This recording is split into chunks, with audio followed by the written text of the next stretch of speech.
어제 KBS 무한지대 큐란 프로그램에서요. 중국의 한 마을의 남녀 차별에 대해 나왔는데요.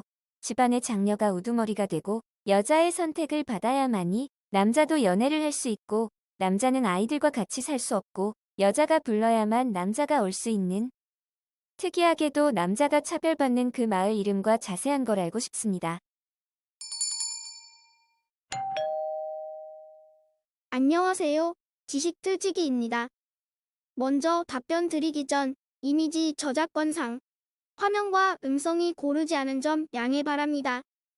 영상을 끝까지 시청해주시고 좋아요 한 번씩 눌러주세요. 영상을 만드는 사람에게 큰 힘이 됩니다.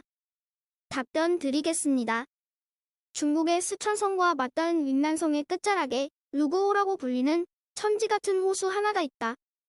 해발 2690m인 호수 한쪽에 검은 빛을 띤 높은 바위산이 있다. 모소족의 조상신인 꺼무여신이 산다는 곳이다. 이 호수와 산자락에 모소족이 흩어져 살고 있다. 13억이 넘는 중국 인구 중 모소족은 3만에서 4만 명으로 추정된다. 그들은 2000년 이상 이어 내려온 모계사회의 전통을 갖고 있다. 어머니는 결혼하지 않고 아이를 낳아 자신이 혼자 기른다. 아이는 어머니의 성을 따르고 집안에선 할머니가 최고의 어른이다. 그렇지만 그들에게도 주혼이라는 나름대로의 혼인 방식이 있다. 딸이나 아들이 태어나 13살이 되면 그의 정월 성인식을 갖는다. 성인이 되면 비로소 남자와 여자로 나뉘는데 딸은 할머니가, 아들은 삼촌이 성인식을 해준다. 성인식을 거치면 자신의 아버지인 아저씨가 살고 있는 집으로 가서 인사를 한다. 아저씨로부터 음식을 대접받고 선물도 받아 집으로 돌아온다. 성인식을 거친 소녀소녀는 마을의 축제에 참여하고 집안일이나 고기잡이, 농사, 양치기 등을 하면서 성숙의 시간을 가진다.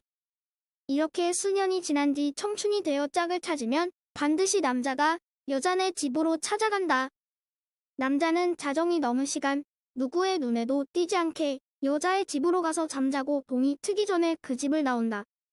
이런 사랑의 날들을 지낸 뒤 아이를 낳는 연인이 되고 싶을 때 남자가 여자의 가족들로부터 허락을 받는다.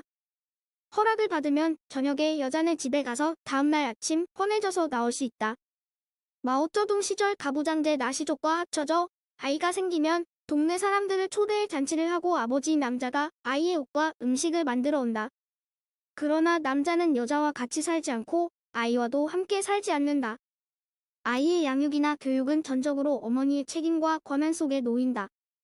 모소족의 아들과 딸은 평생 어머니를 떠나지 않는다. 못질을 하지 않고 지은 통나무집에는 어머니에 대한 존경의 예가 그대로 표현되어 있다. 어머니는 불신을 모신 작은 사당과 음식을 만드는 화덕 옆에 침상을 놓고 지내는데 그 방의 문은 누구든 허리를 굽히고 들어가도록 낮게 만들어졌다. 모소족이 존경하고 사랑하는 어머니는 사람의 어머니만은 아니다. 루구호엔 모소족의 탄생 신화가 서려 있고 꺼무산에는 꺼무여신에 대한 전설이 깃들여 있다. 해마다 가을철에 치산제라는 모소족 최대의 명절이 있는데 그 명절은 꺼무여신을 경배하는 축제다. 사람들은 모소족 전통 옷을 입는다. 젊은 여자들은 붉은색의 저고리에 길고 주름이 잡힌 흰 치마를 입고 머리에는 우리네 여인들의 큰머리 같은 꽃과 구슬로 장식된 과채를 얹는다. 남자들은 목동에 모자를 쓴다. 그날을 위해 그들은 몇 시간이나 걸어야 하는 먼 장터로 나가서 고기와 계란과 버터, 설탕 등을 사고 옷도 산다. 어머니들은 모소독 의상에서 중요한 장식인 택동 문양의 허리띠를 짠다. 이렇게 성장을 한 모소 사람들은 꺼무여신에게 경배하며 소망을 빌고 멀리 떠난 가족의 안위를 기원하고 풍성하게 마련한 음식을 서로 나눠 먹는다. 모닥불을 피워 즉석에서 생고기를 구워 먹고 준비해온 음식을 나눠 먹기도 한다. 절인 쇠고기와 돼지고기, 삶은 닭과 튀긴 과자, 빵과 술, 국수, 사과, 배 등의 과일이 모두 이날만큼은 너무도 풍성하다. 모소족에게 변화의 요구가 밀려든 건 마오쩌둥의 공산 정권 때였다.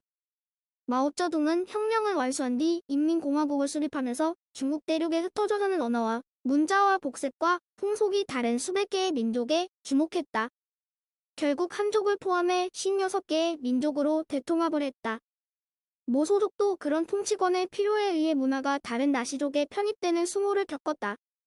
자본주의의 영향, 소비문화 들어와 남성 중심 가부장제 사회인 나시족은 그들대로 모계사회를 이어나가는 모소족을 미개하게 여겨서 그들과 함께 모계사회로 오해되는 것을 불편해한다. 그들은 여전히 다른 언어, 신앙, 풍속의 전통을 버리지 못한다. 마오쩌둥 정부는 모소족에게 일부 일처제를 강력히 요구했지만 큰 성과를 거두지 못했다. 물론 여자가 남자의 집으로 시집을 가서 평생 살거나 남자가 여자네 집에 가서 평생 사는 일부 일처제 가정이 아주 없지는 않다. 그 다음은 그들에게 밀려온 자본주의의 물결이다. 그들은 자동차, 라디오, 텔레비전으로 문명사회의 생활 방식을 알게 되었다. 돈을 벌어 축적하고 그것을 소비하는 즐거움을 맛보기 시작한 것이다. 거기다 중국 정부의 소수민족을 통한 관광산업 육성에 편입되면서 차츰 잉여의 자본에 눈을 뜨는 것 같다. 세상이 넓다는 것, 물질의 풍요와 기계 문명의 편리함이 새로운 행복이라는 것, 그리고 모계 사회생활 방식에 대한 문명국, 남자들의 천박한 성적 접근도 모소족들의 새로운 시련으로 보였다. 모소족 남자들은 잉여 자본을 누가 가지느냐에 따라 생겨나는 권력이 있다는 걸 서서히 터득하고 체험하게 되는데 이는 그들에게 황홀한 유혹일지 모른다. 자본은 소유욕을 확대시킬 것이며 마침내 그것은 개발되지 않는 그들의 이기심과 탐욕에 서서히 불을 붙일 것이다.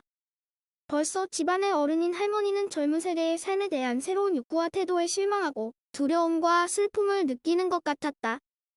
드넓은 중국 대륙에서 도둑이 없고 정신병자가 없는 자랑스럽던 모소족, 그 자연이 소멸되어 가는 것을 보는 것은 인류의 슬픔이라고 생각한다.